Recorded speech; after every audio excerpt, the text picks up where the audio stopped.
6 times in 8 years.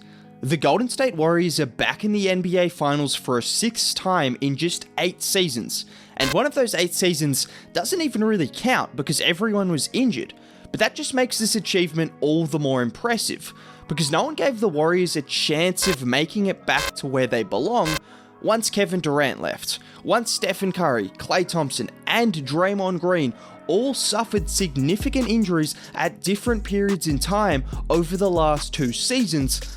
A lot of people had written off one of the greatest dynasties in NBA history. Well, that was a big mistake, because the Warriors are back, and it's the same core of players we know and love, but it's mixed in with the addition of some of the most astute drafting and trading you could hope to see.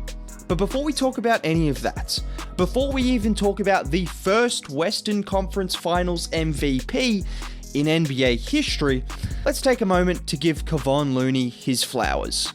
Over the last 6 games of these playoffs, Kevon Looney has 30 offensive rebounds. 30. At 6'9", with no jumping ability, Looney has shown a level of grit and hustle that are reserved for some truly great role players. And it's this level of rebounding and defense as well that has been so crucial to the Warriors' success.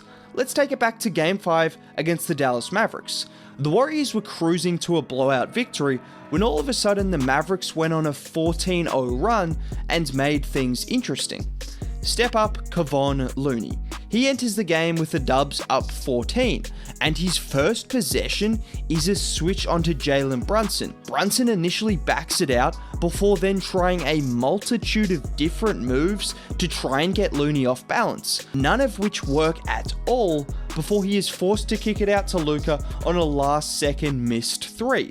A minute later, with the lead back at 14, Looney initially grabs the offensive rebound off a Klay miss. He then tightropes the baseline before kicking it out to Wiggins. But just when you think he's done rebounding the ball, Wiggins chucks up a 3, and Looney grabs another offensive rebound, drawing 2 defenders in the process before kicking it out to a wide open Bielitsa for a dagger 3. And if you still aren't convinced of his impact, the next possession, they go down the floor, and as Kleber slides over, Paul slips it into Looney, who hooks it in. We could spend 10 minutes talking about the impact of Kevon Looney, but that 2-minute span in the 4th quarter ended this series, and it wasn't the first time he had ended a series either. However, as good as the role players have been for the Warriors, and we aren't done talking about all of them, there is one very special non-role player on this team that stepped up. Statistically speaking, Steph Curry has had a lot more dominant playoff series in the past. I mean, we all remember what he did to Dame Lillard at Portland. That was just straight up nasty behavior. But Steph did what Steph does against Dallas, and he made timely shots and plays all series long. And for starters, when we talk about crucial plays, in 14 games these playoffs, only Ja Morant has averaged more 4th quarter points per game than Steph Curry. But the catch is, Steph is doing it on less minutes per game and on 53, 44, 90 shooting splits. But before we even focus on the Mavs series, let's not forget what he did to close out the Nuggets in Game 5 of the first round. 2 minutes left in the game, tied at 90. The first play is a high pick and roll where the Nuggets show on Steph and he slips a left-handed dime through to a cutting GP2. The next possession, Curry rejects that same screen and takes Gordon straight off the dribble to the rim. And the next possession after, he is doubled, which eventually results in a wide open GP2-3, who, by the way, if he can come back for the finals, that would be a huge difference maker. But just to cap it off, Steph once again rejects the screen and then attacks both Aaron Gordon and Monte Morris off the double and finishes at the rim before closing out the Nuggets in the first round.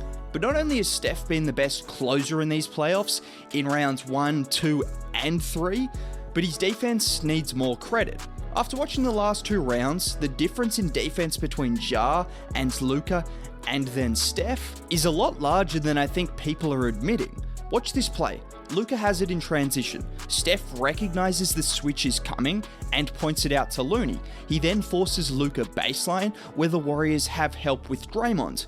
But the second Draymond comes to help, he then pushes over to cover Brunson, who he then completely stonewalls off the dribble and forces a miss out of. But he's not done.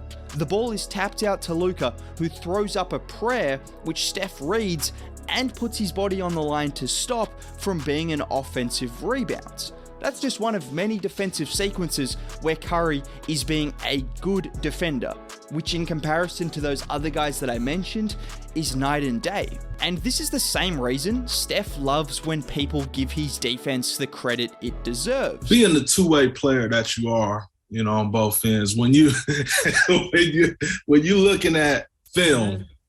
But now that I've talked about his defense and the closing ability of Steph and Looney, Klay Thompson deserves a lot of credit as well, and particularly when you actually put things into perspective with him.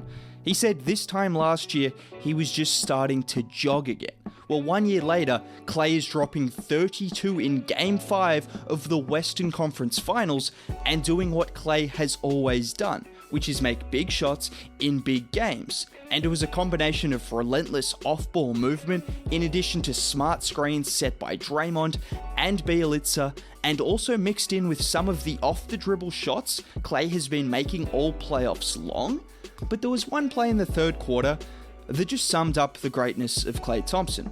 Steph brings the ball up the floor. Klay hits Finney-Smith with a quick sidestep, and just the ability to catch, set, and hit a three with both a trailing defender and Brunson in his face. I know we've seen this from Klay 1,000 times, but when you look at everyone else trying to emulate this, you realize no one does it with the efficiency and quickness at which Klay does it, and this play just reminded me of that. And it wasn't just his on-the-court performance that stuck with me. One of the best quotes from the playoffs came from Klay post-game. I mean, I always think about this John Wooden quote.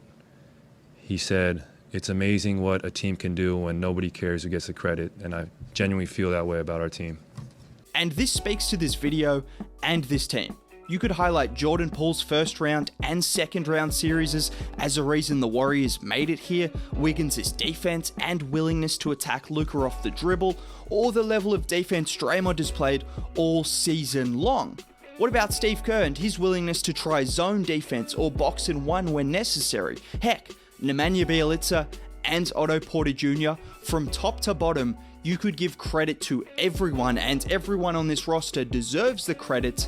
But at the end of the day, the Warriors don't really care who's getting that credit as long as they're winning, and they're only one series away from yet another championship.